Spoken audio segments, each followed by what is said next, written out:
Well, ladies and gentlemen, today we are going to be talking about a beautiful topic. Beautiful topic. This is a topic that is like the divine sometimes gives it to you.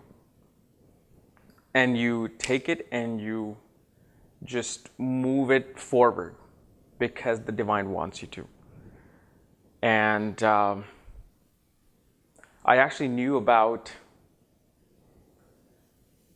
this particular topic on Navamsa for a long time. But it's not until I actually had a dream where some entities said to superimpose planets from the Navamsa to the birth chart.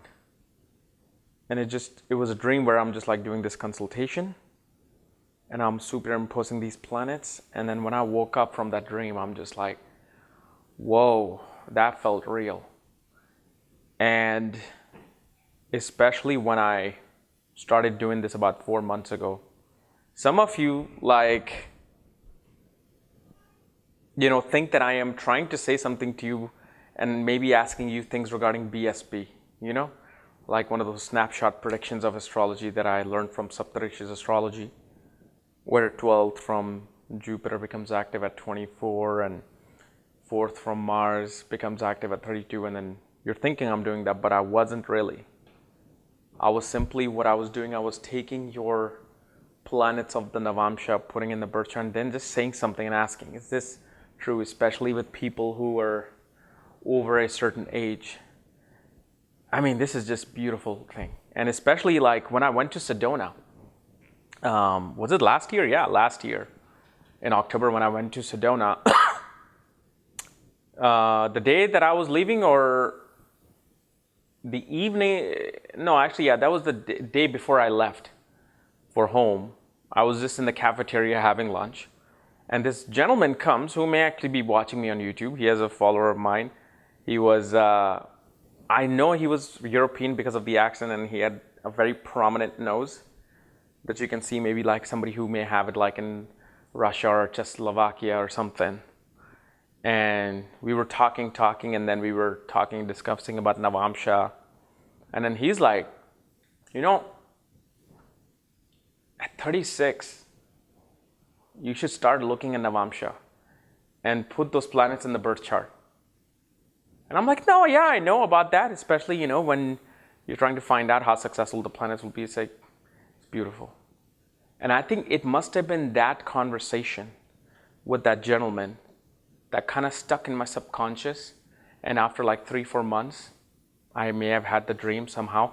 Brain does that. You had a conversation with somebody, and I forgot even the name of that gentleman, but it was that he said 36, it's like Navamsa, beautiful. And he wasn't the lecturer there, he was just there to attend.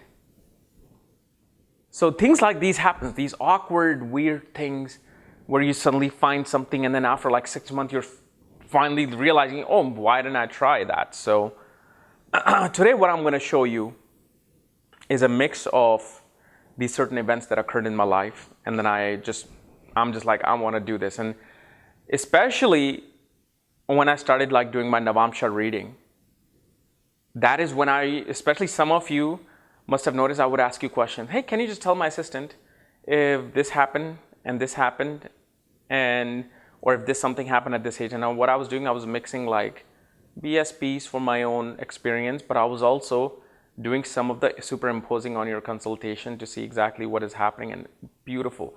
The thing is, in my Navamsa reading, I don't do superimposing at all because of the fact it's not always a pretty picture. It is, sometimes it can be very, very harsh, negative picture, so I don't dive into it as a consultation. So my Navamsa chart reading that I do through my website, I don't do the superimposing, so don't think I'm going to do that. But this is something just from testing every chart, especially when you yourself test it on your own chart. Beautiful. My God. That's the most amazing thing to learn about a person's inner truth. And especially superimposing will really make sense when you at least cross the age of 36. Because you got to remember, at age 36, Saturn matures. Okay? And with Saturn, every other planet matures. See, every planet has their own age of maturing. Sun matures at 25, Mars matures at 28, Jupiter matures at 16, Venus at 24. So they all have their own age, but at 36, with Saturn, everybody just takes a step up, which then becomes your ability to relate to life through your Navamsa. You will always deal with the situations of the birth chart, but how you react to them really becomes that Navamsa point. Although Navamsa is used for many other things, you can still predict from Navamsa from the age of 1, 2, 3, 4, 10. But that maturity, that understanding of who you are is what that becomes. So superimposing, what happens is you take the planets in your Navamsa chart, simply put them on your birth chart. And what this shows, the true essence of each planet and how you deal with the situations of your life and what will actually happen with those situations. You get a far deeper understanding of a person's life. Look, here's the thing, okay? And this is something I will be honest with. There are 50 different ways to figure out a deeper impact in a person's life. If you want to go to the depth of a person's life, there are many things. There's Navamsa, there's Nandi Nadi, there's Bhrigu Nadi, there's Parasha, there's Gemini, there's KP, there's Dharuv Nadi, there's Guru Nadi, there's Buddha Nadi. All of these little branches, some of the things that, we are probably not even aware of, exist in some manual script that nobody has even figured out it yet. That may take you to the depths of people. So don't think that this is like one way and the only way. No, this is just one of the ways. So especially charts after charts after charts, especially the people who are known into the world. When you do that, oh my God, it's just amazing. Like I'll be honest with you, like when I was trying this just 2 weeks ago on literally 15 charts of people that I knew, that I knew the time of birth, I literally just kind of like just had a tear. I'm like, damn, this is so amazing.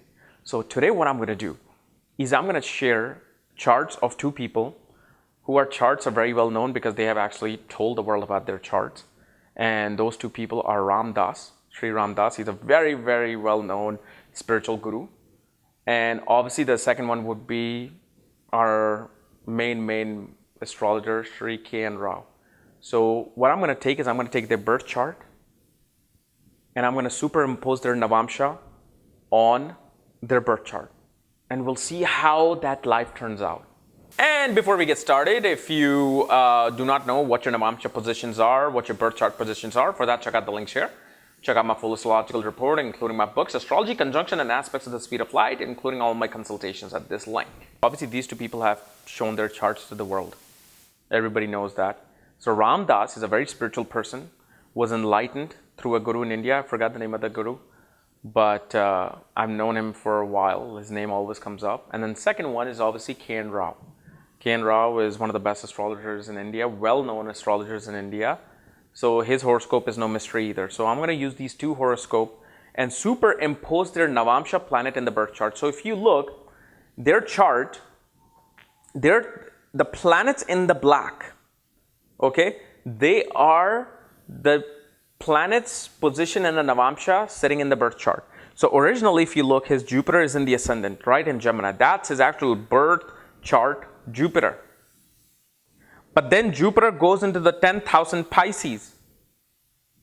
This shows how the Jupiter is going to use him, or how he will use his Jupiter.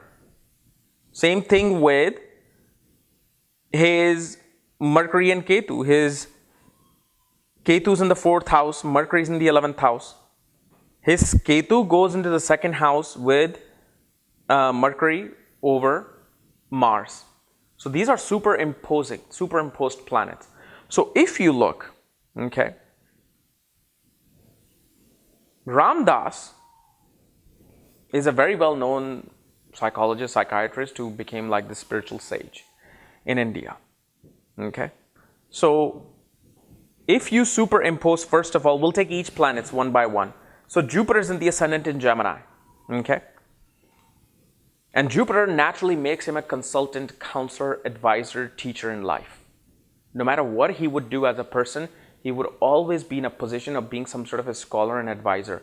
He will sit behind a desk and he will counsel someone, whether he's doing engineering, whether he's doing psychology, whether he's doing astrology, whether he's a lawyer. He's going to counsel someone. So that's what Jupiter shows in Gemini. Okay, but especially in Gemini and nakshatra of Aradhra, Jupiter is very much interested in the affairs of the everyday issues of people. Everyday tidbits of information of people. So this is a kind of Jupiter that can take a person into psychology, communication, can take a person into marketing, can make a consultant, counselor, advisor of marketing. Okay, so that's the path we usually see, right? But look at the Jupiter in the 10th house in Pisces over his Sun in Rahu.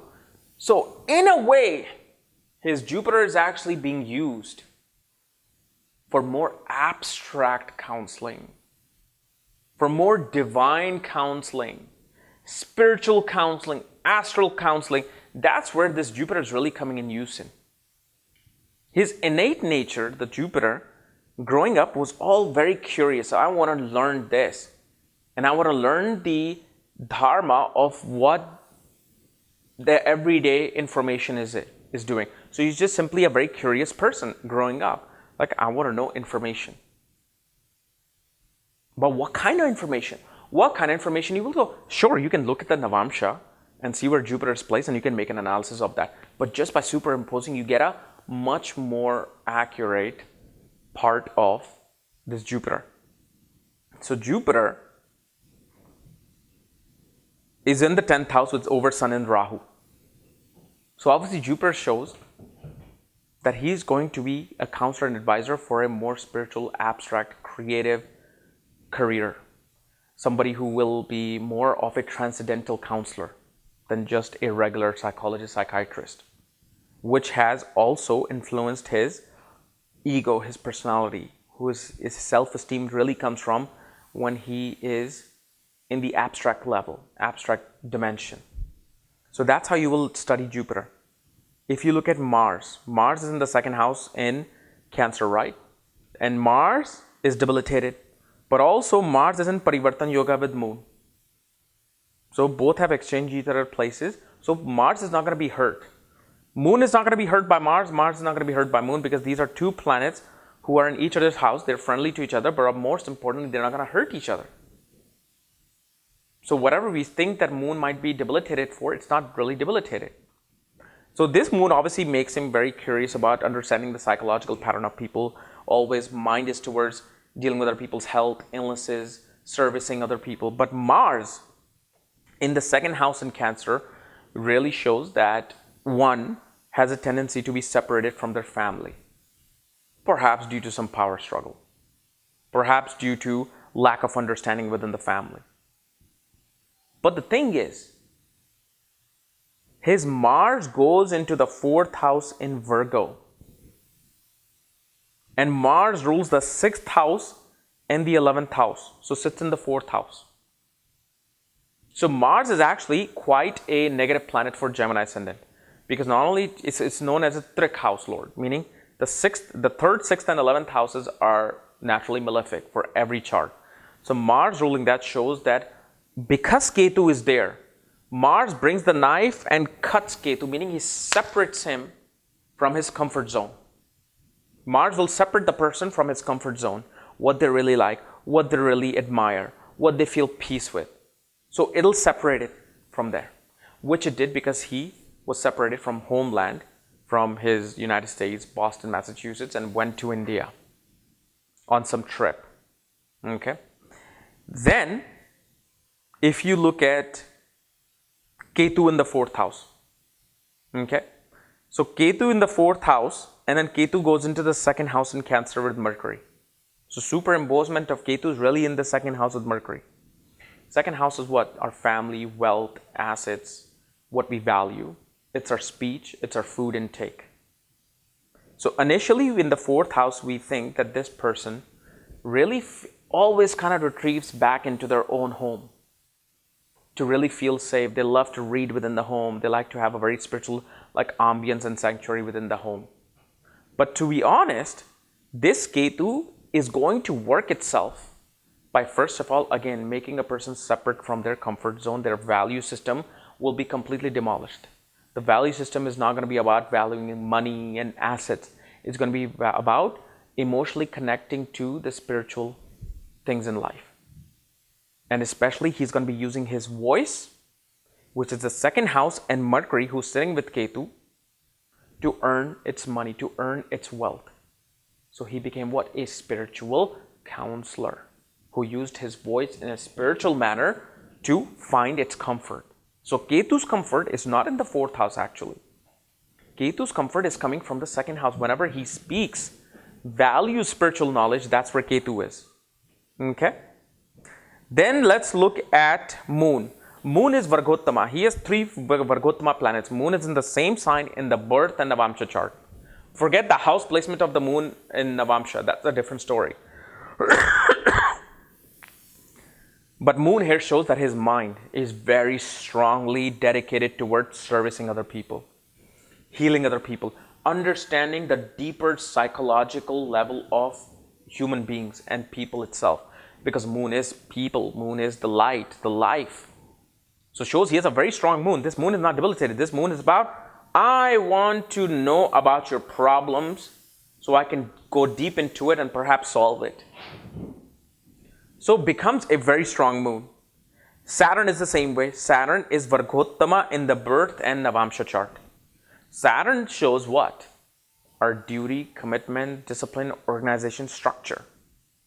Perhaps what we are here to even suffer. So Vargottama Saturn becomes extremely strong and shows that once, especially Saturn rules his 9th house and 8th house. 9th house of teachers, preachers, counselor, advisors, father, religions, higher knowledge, higher learning, and 8th house of transformation. 8th house of ups and downs, surgeries, occult, mysticism. So being in the 7th house Vargottama shows that one is going to find their duty and commitment to serving other people through help of a guru. Because 9th lord of guru is in the 7th house. Which he actually mentions that he feels like he's married to his guru. So 9th lord in the 7th house shows there's more of a partnership with a guru than any opposite sex. But shows that he's dedicated towards other people, counseling other people, finding a higher philosophy where he can use it in a practical manner.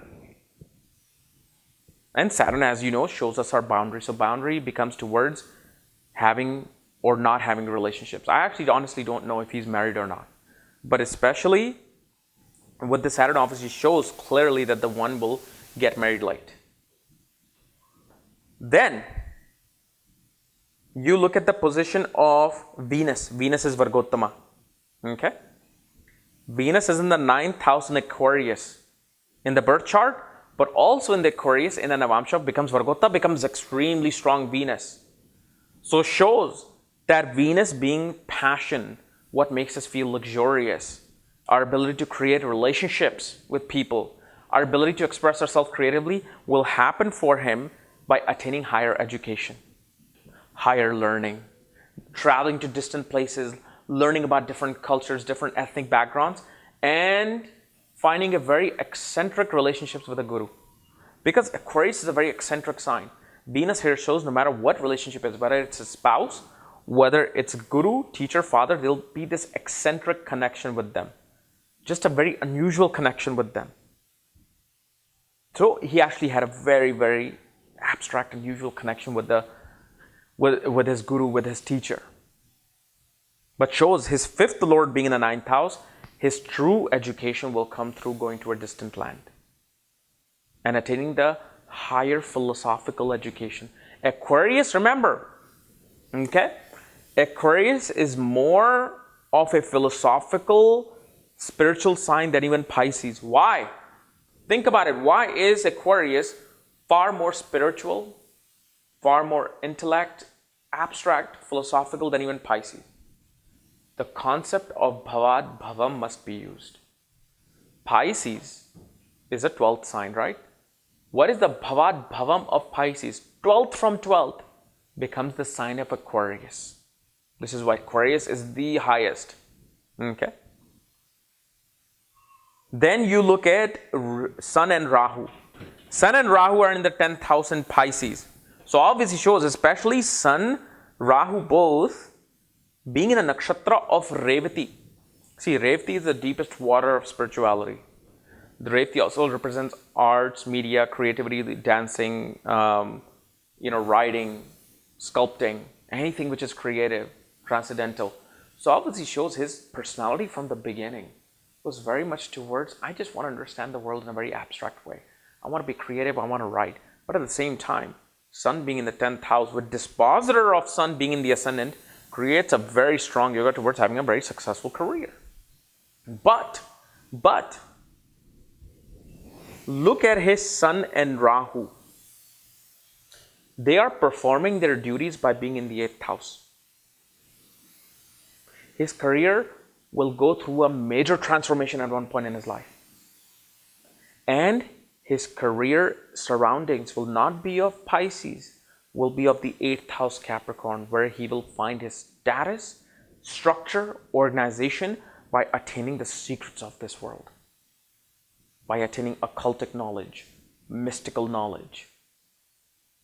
Someone who will be dedicated, that Capricorn sign, dedicated towards finding the hidden truth. But because Sun is in the sign of Pisces, the truth won't be about politics or corporations or the corporate world. No, it'll be that transcendental, organized Sun because of Pisces. If you look at Mercury in his 11th house, Mercury is in the 11th house as the 4th and Ascendant Lord. So obviously he will always gain in life. He's a quick thinker because Mercury is in Aries. And obviously shows Mercury's aspect of the 5th house gives him great inclination towards wanting to attain higher education. And especially his 5th Lord being in the sign of Aquarius. And Jupiter looking at the 5th and 9th house along with Mercury the 5th house obviously shows somebody who will either attain their education in fields related to art history, psychology, psychiatry, or fields related to, I'm forgetting this one thing, like philosophy. I'm still missing that one word, but usually that's what this Jupiter gives. But especially Mercury, if you look, is in the 2nd house with Ketu in Cancer. So what does it show? Mercury is not going to be part of a large organization where it's simply going to be giving lectures or wanting to attain gains through its quick-witted thinking.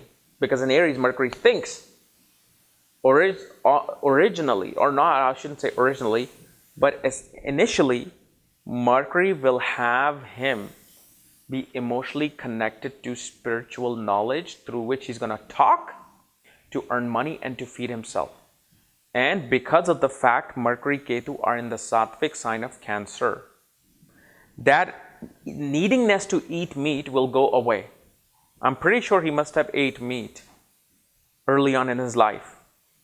But that would go away because there would be more need to eat more sattvic things. And this is how, once you superimpose planets from the Navamsa to the birth chart, you see the role of that planet in your life, how they will eventually play out. I mean, this is just beautiful. Take any chart, man. Like if you let's look at K.N. Raaj, okay? So this is K.N. Raaj chart. As you know, black planets are superimposed. So we'll look at his first planet, Moon. Moon is Vargottama. Moon is in the Ascendant in the birth chart with Venus and Mars. Okay? But Moon is also in the sign of Libra with Rahu in the Navamsa, goes into the Ascendant. So obviously, initially you would think of this person, man, this person is a very creative person, loves to exercise, loves to be very physically active. They love to have relationships. They love to create relationships, be in love. But when you superimpose this moon, first of all, the dignity of moon becomes very strong. He has the desire to create relationships. He has the desire to be diplomat, has a desire to balance things out in his life. But because Rahu is there, the thinking becomes quite unusual, quite abstract, away from the social norms of society. So growing up, as we know, K.N. Rao he loved cricket and wanted to play sports and whatnot. But because the fact moon was with Rahu, and if you superimpose moon, his moon would eventually go to a very unusual abstract place that society would think like, what is he doing? An IAS officer going into astrology, which requires intuition. So moon, which is intuition, it's getting the steroid of Rahu. The intuition is increasing. Okay, so this is how you would study this moon. Next planet, if you look, Venus in the ascendant in Libra, right? Beautiful Venus. His Venus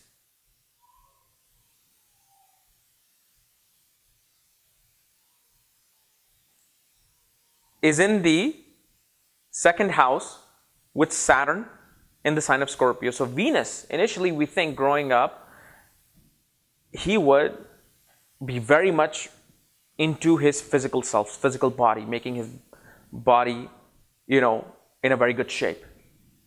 Initially, we think that Venus is all about creating a romantic relationship, love relationship. Okay? But what is the duty of Venus in his chart? Venus goes into the sign of Scorpio, the karmic sign, conjunct Saturn. So, fourth lord and fifth lord, and I'll come to Saturn later on. Let's not discuss Saturn. But Venus simply shows that one has to deal with some karmic issue related to women, some karmic issue related to marriage. One may not actually value what relationships are. One will transform their belief system related to marriage and relationships, because it was in the karmic sign of Scorpio. So for him, the value of relationship is quite different than for you and me, where we need somebody, we need to be married. And especially because the fourth lord and fifth lord of mother, education, learning about ancient knowledge is in the second house with Venus in Scorpio. His mother was an astrologer, a mystic. So clearly show with fourth lord in the second house in Scorpio, mother is somewhat interested in astrology, occult, mysticism. And especially with Venus shows she would have blessings of a Devi. So that is also seen. Now, I will talk about Saturn. Saturn is in the third house, okay? Which is one of the clear indications that a person will never be successful throughout life by working under other people. Saturn at one point will throw you into your own business, will make you work through your own effort, no matter what. So he was an IAS officer, okay? But eventually Saturn made him leave that and open up his own school and to make money through his own effort by teaching, because Saturn was in Sagittarius. But especially Saturn, as you know, represents our duty, our commitment, our discipline, structure. This Saturn clearly tells me he's a very self-made person. His duty commitment didn't really come from following somebody and seeing someone. The only person who may have given him his duty and his commitment and his discipline and structure in life was the mother, because Saturn rules the fourth house and the fifth house. Mother and gurus and educating himself gave him the discipline that he needed. But Saturn goes into the second house in Scorpio. So his efforts and his focus and his duty will eventually go towards earning through hidden sources. Whether it could be oil, petroleum. We don't know, maybe K.N. Rao has investment in some oil stocks or something. I mean, he's retired, he got to feed himself. But also, Scorpio is a sign of hidden knowledge, occult, mysticism, sorcery. So his effort as much as went towards government and wanting to be this natural counselor and advisor, but eventually they will end up being towards earning through hidden sources, occultic sources. If you look at Rahu, Rahu is in the 6th house, okay? And in Pisces, goes into the ascendant in Rahu. So Rahu represents, first of all, initially, that his mission in this life, his goals in this life, his what he's here to accomplish in this life is to heal other people, is to service other people, service in social welfare, social reform, non-profit organization, public service. So he was in public service, he was in government service, but also Rahu is in Pisces. So he always, in his everyday work life, Rahu also gave him very abstract inclination. This is why even when he was working in his office, people would come and show his horoscopes. Show their horoscope. Can you please look at it? So Rahu, whose mission is to do some government work, at the same time was involved in some transcendental work. And we all do it. If you have this Rahu, I guarantee you, you're in your office doing your work in computer programming something, but at the same time you're searching for astrology, hopefully watching my videos. But that's what you're doing. Rahu goes into the ascendant in Libra with moon. So shows initially Rahu will give him fame by doing his abstract work. Because fame, first house is what? You, your physical self. Rahu is what? Fame. Rahu is unusual things, foreign things in the ascendant. So it also took his body to foreign places.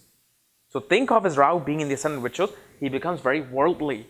He always goes to Russia, Japan, came to US, Canada. I think he even went to South America back in the 90s. But that's what Rahu does here. It helps him create a relationship with foreign people because it's in Libra. Then the next planet would be Jupiter. Jupiter is in the 10th house in Cancer, exalted, right? Natural teacher, counselor, advisor in life. And somebody who will always have mentors and guidance of gurus related to career. So he always had, I'm sure he had mentors in his government work. But then he also had Bhaskar Anandji and one of his other teachers and gurus who came, very sattvic gurus. But then, superimposing Jupiter, Jupiter is in the 5th house in Aquarius. Eventually, he will not only learn philosophical language and knowledge and spiritual knowledge, because remember, Aquarius is Bhavad Bhavam of the sign of Aquarius. And in the 5th house, he will learn about mantras, ancient knowledge. And because Jupiter looks at the 9th and the ascendant, naturally shows he's going to be a consultant, counselor, and advisor in life. So this is what this Jupiter does, and shows his teachers were actually more eccentric, higher masters of astral travel and whatnot, more than just even being sattvic. Just being like regular teacher, no. They were very eccentric teacher. Like you just don't know what they're going to think, what they're going to say to K.N. Rao next. Maybe they'll say no. If you want to learn about Saturn in the 3rd house, go to Nepal, spend 3 months there and then come back and I'll teach you. That's how eccentric sometimes teachers become. If you look at his Ketu. Ketu's in the 12th house in Virgo. Okay. So shows that Ketu naturally gives him inclination towards moksha. Naturally gives him inclination towards wanting to find higher spiritual knowledge.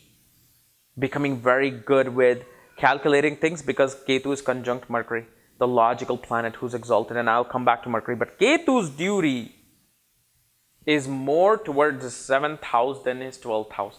So what is K.N. Rao? K.N. Rao is single. He has never been married.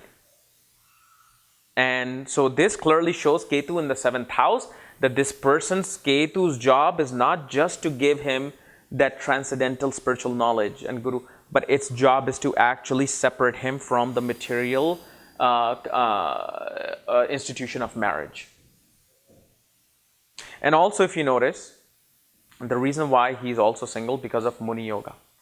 Ascendant Lord of the Navamsa is in the birth chart, and with conjunct the birth chart ascendant, which is Mars, because he's an Aries ascendant in Navamsa. So Mars is sitting in the birth chart in Libra, which is also causes Muni Yoga, which is the reason why he is single also. But if you look at Mercury, Mercury is in the 12th house in Virgo, goes into the 10th house in Cancer. So Mercury in the 12th house in Virgo becomes very logical, analytical, very much about numbers, and Saturn aspects Mercury with Ketu. Shows either this person will go into mechanical engineering or will go to like mathematics and he was an accountant. So clearly shows that. But Mercury's job wasn't to make him an accountant. Mercury's job was him to make emotionally connected as a teacher and as a counselor and advisor. And because Mercury is over Jupiter, naturally creates a scholar. Because remember, we still are using superimposed planets with the planets on the birth chart. So they're going to have some impact on Jupiter. So he's very quick with his language, very good with his words. He knows how to emotionally connect with people in an interview or when he's writing articles. Then if you look at Sun, Sun is in the 12th house in Virgo. Okay?